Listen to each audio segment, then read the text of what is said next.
નમસ્કાર મિત્રો, ભૂલથી પણ ઘરના મુખ્ય દરવાજા પાસે ન રાખો આ વસ્તુઓ, નહીં તો મરતા સુધી ગરીબી તમારો સાથ નહીં છોડે. આવા ઘરમાં લક્ષ્મીનો પ્રવેશ ક્યારેય નહીં થાય. તમે ગમે તેટલી પૂજા કરો, પરંતુ દેવતાઓ હંમેશા તમારાથી નારાજ રહે છે. વાસ્તુશાસ્ત્રમાં ઘરની અંદર સકારાત્મક ઉર્જાનો પ્રભાવ વધારવાના હેતુથી ઘણા મહત્વપૂર્ણ ઉપાયો આપવામાં આવ્યા છે.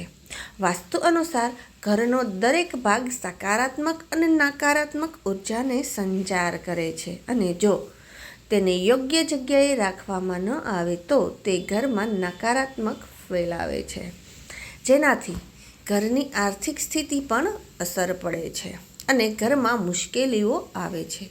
જો તમે કોઈ સ્થાન પર રાખવામાં આવે તો તે ઘરમાં સકારાત્મક ઉર્જા ફેલાવે છે અને ઘરમાં સુખ શાંતિ બની રહે છે.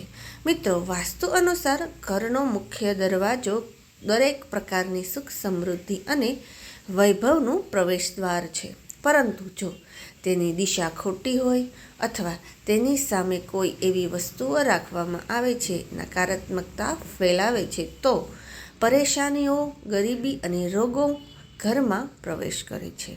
એટલે જ વાસ્તુશાસ્ત્રમાં ઘરના મુખ્ય દરવાજાને વધુ મહત્ત્વ આપવામાં આવ્યું છે. વાસ્તુ અનુસાર કેટલીક એવી વસ્તુઓ છે જે મુખ્ય દરવાજાની સામે ન હોવી જોઈએ. આ વસ્તુઓ માત્ર અશુદ્ધ હોય છે, પણ તેઓ અનેક પ્રકારની સમસ્યાઓ ઊભી કરે છે. તેની અસર પરિવારની મહિલાઓ, વડીલો પર પડે છે અને કેટલીક બાબતોમાં પરિવારની મુખ્ય વ્યક્તિના જીવનમાં પ્રભાવિત કરે છે, અને તેને સ્વાસ્થ્યની સાથે આર્થિક સમસ્યાઓનો પણ સામનો કરવો પડે છે. તો ચાલો જાણીએ પરિવારના મુખ્ય અસરો વિશે. દરવાજાની સામે કઈ વસ્તુ છે જેને અશુભ માનવામાં આવે છે, પરંતુ તે પહેલાં અમે વિનંતી છે કે જો તમે વિડીયોને હજુ સુધી લાઈક ન કર્યો હોય તો લાઈક કરો અને તમારા મિત્રો સાથે શેર કરો, અને અમારી ચેનલને સબસ્ક્રાઈબ કરો, અને કમેન્ટ બોક્સમાં હર હર મહાદેવ જરૂરથી લખો. વાતો અનુસાર ઘરના મુખ્ય દરવાજાની સામે ગંદુ પાણી એકઠું થવું ખૂબ જ અશુભ માનવામાં આવે છે. એનાથી વાસ્તુ દોષો થાય છે.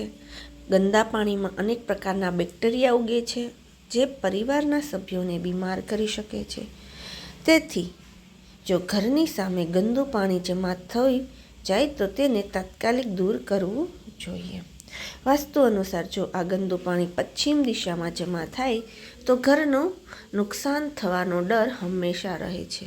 હવે વાત કરીશું કાંટાવાળા છોડ. કાંટાળો છોડ ઘણી વખત લોકો ઘરની સુંદરતા વધારવા માટે ઘરની સામે કાંટાવાળો છોડ રાખે છે, પરંતુ આવું કરવું બિલકુલ ખોટું છે. મુખ્ય દરવાજાની સામે કાંટાવાળા છોડ રાખવાથી મુશ્કેલી સર્જાય છે. પરિવારના સભ્યોમાં પરસ્પર પ્રેમ ઘટે છે, સાથે જ શત્રુઓની સંખ્યા પણ વધે છે. તેથી ઘરની સામે કાંટાવાળો છોડ ન રાખો. ઘરના મુખ્ય દરવાજાની સામે તુલસીનો છોડ કે સુગંધિત ફૂલ લગાવો. કેટલાક લોકો ઘરના મુખ્ય દરવાજાની સામે ડસ્ટબિન રાખે છે, પરંતુ વાસ્તુ અનુસાર તે પીડાદાયક છે.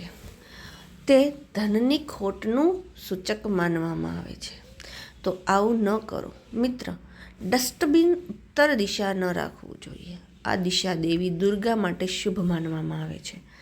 લક્ષ્મીની દિશામાં માનવામાં આવે છે, તો આપણે ડસ્ટબિન ઉત્તર દિશામાં ન રાખવું જોઈએ.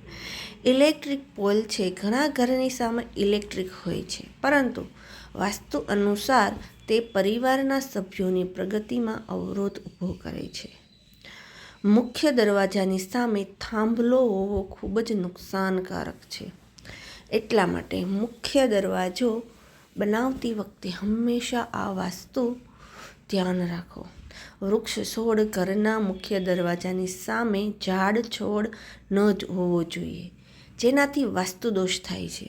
સાથે જ સૂર્યપ્રકાશ પ્રવેશવાની નથી દેતો. જો સવારે સૂર્યપ્રકાશ ઘરના મુખ્ય દ્વાર પર પ્રવેશે તો સ્વાસ્થ્યની દૃષ્ટિએ પણ સારું રહે છે. આ સાથે ઘરમાં સુખ, સમૃદ્ધિ અને શાંતિ બની રહે છે. એટલા માટે ઘરના મુખ્ય દરવાજા સામે ઝાડ રાખવું શુભ માનવામાં આવતું નથી. અને છઠ્ઠી વસ્તુ, વેલા પર ચડતું ઘરની સામે વેલા પર ચડતું ખૂબ જ અશુભ માનવામાં આવે છે. વાસ્તુ અનુસાર તેનાથી વિરોધી સંખ્યામાં વધારે થાય છે અને વ્યક્તિની પ્રગતિમાં અવરોધ ઊભો થાય છે. વાસ્તુ અનુસાર મુખ્ય દ્વારથી ઊંચો રસ્તો હોવો સુખદાયક છે. તો મિત્રો, આ માહિતી કેવી લાગી એ કમેન્ટ બોક્સમાં જરૂરથી જણાવજો. અને વિડીયો પસંદ આવ્યો હોય તો લાઈક કરજો અને અમારી ચેનલને સબસ્ક્રાઈબ કરજો. રાધે રાધે.